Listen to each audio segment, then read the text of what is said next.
necessity is the mother of invention. We're all familiar with that, and it's all totally true.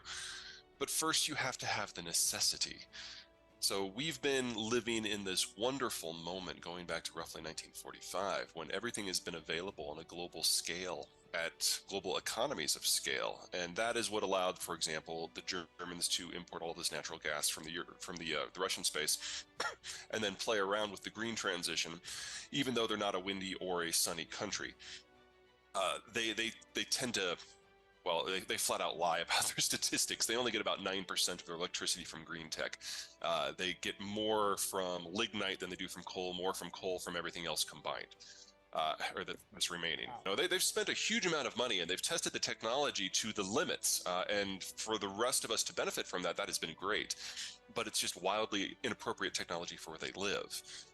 So in order to innovate past this, now that we're actually having the crisis, and now that their Enron-style accounting methods for their carbon emissions are being laid to bear, they can start the innovation process. But we know that wind and solar cannot be part of that because it's not a windy and sunny country. And we know that natural gas can't really be a part of that because it would have to be shipped in from a different continent, and it takes 3 to 8 years for a new field to come online, much less the supporting infrastructure. So their choices are very simply, in the short term, nuclear, coal, and lignite. Lignite is a soft, wet form of brown coal that is 20% water by weight. It is the dirtiest of the fuels, and it is Germany's primary fuel source. Has been for 15 years, ever since they started the energy transition. Honestly, it's not just cobalt. There's a whole variety of materials. I'm oversimplifying here a little bit, but if you have a thermal power plant or a conventional internal combustion engine vehicle, basically you're lighting a match, burning something, capturing the heat, and that's what makes conventional fossil fuels work. You don't need a lot of materials aside from the fuel itself, obviously, to make that happen. But if you want to electrify, then you need a very different system for the motor and the turbine and the axles even. And at the end of the day, you also then are moving stuff. And when you are moving stuff with electricity, it requires a lot more energy. An electric water heater, as a rule, is going to require a lot more power than a natural gas-fired one. And so you have to also make the product lighter. And so you need an order of magnitude more materials than what you need for a conventional vehicle. And you need an order of magnitude different materials. You don't just need steel. You need steel and aluminum and silicon and cobalt and lithium and copper and zinc and all the rest. One of the sexy ideas of green tech is that we could finally break the geographic links of oil geopolitics that we all know and we all hate, where we have to deal with Venezuela and Iran and Iraq and Russia. It's agonizing, it's painful, it's expensive, it's dangerous. But if you want to do the green transition at scale, you then need Canada and Mexico and Peru and Bolivia and Ecuador and Chile and Argentina and Brazil and Australia and Indonesia and Malaysia and India and Pakistan and Turkey and Mongolia and Kazakhstan. There we go. And China and Nigeria and Congo and South Africa and Gabon and, oh yeah, still Russia. Uh, we are discovering right now that we cannot have globally available fossil fuels at a reasonable price without the Russians.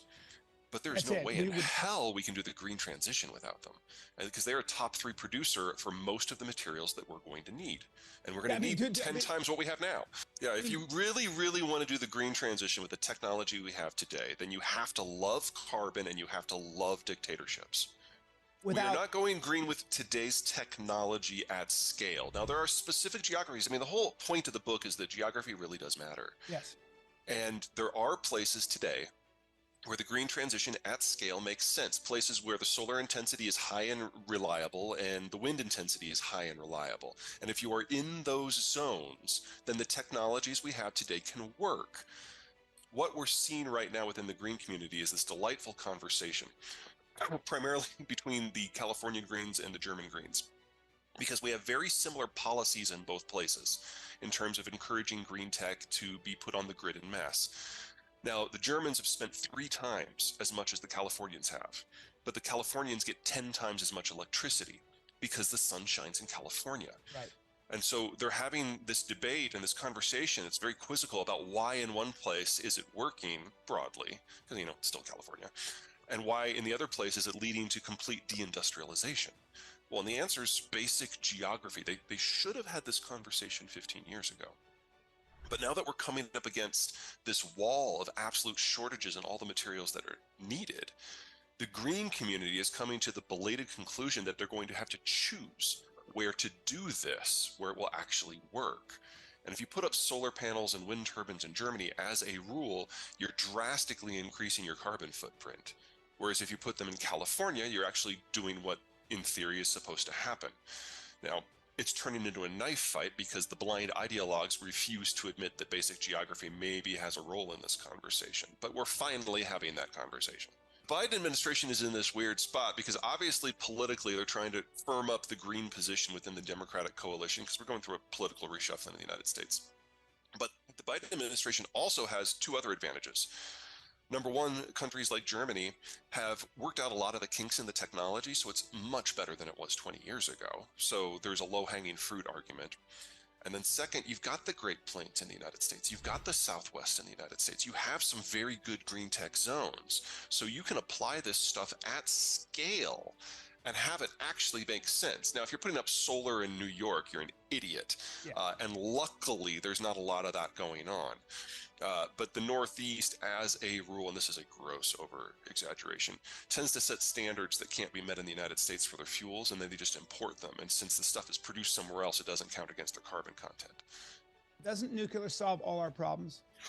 It should be part of the solution. I agree. It's carbon free. There's a waste issue for disposal that has not been solved, and it doesn't look like it's going to be solved anytime soon. I would argue there the issue is time. Like if we know we have an energy crisis today and we decide we want to do a power plant build out in order to fix some of this stuff, assuming that there was not a single regulation that had to be met and we could start shoveling in the ground today, you're not going to get first power from those plants in 7 years. We just don't have that kind of time. There's a much broader change going on here than just the green transition. We're looking at a breakdown of the entire globalized structure. Part of this is strategic. The Americans created globalization basically as a bribe to convince everyone to be on our side during the Cold War, and it worked. Right. But 1992, the Cold War ended, and we've been edging away ever since. And then second, population structures have evolved. It used to be everyone lived on a farm. But as the world globalized, it also industrialized and urbanized. And as people moved off the farm and into the cities to take manufacturing jobs, they went from living on 40 acres with a pig to living in a condo with a Shih Tzu. And they went from kids being free labor to being very expensive habits. And so we went from having 7 kids to 1.2. You play that forward 75 years, and it's not that the world is running out of children. That happened 30 years ago. We're now on the edge of running out of working age adults. And without adults, you don't get the production, you don't get the consumption that is the basis of international trade. So we're in this environment now where we've had a really good run that demographically speaking was just a brief moment in time, and now we've aged out. Yeah. And in that sort of environment, demand for products drops. And you remove the Americans from providing the security environment that allows very, very slow-moving super tankers to just inch their way around the world, and everyone is going to have to trade everything differently. And countries that are a long way from their end markets have to reevaluate what is possible. And for places like Iran and Russia, not a lot makes the list.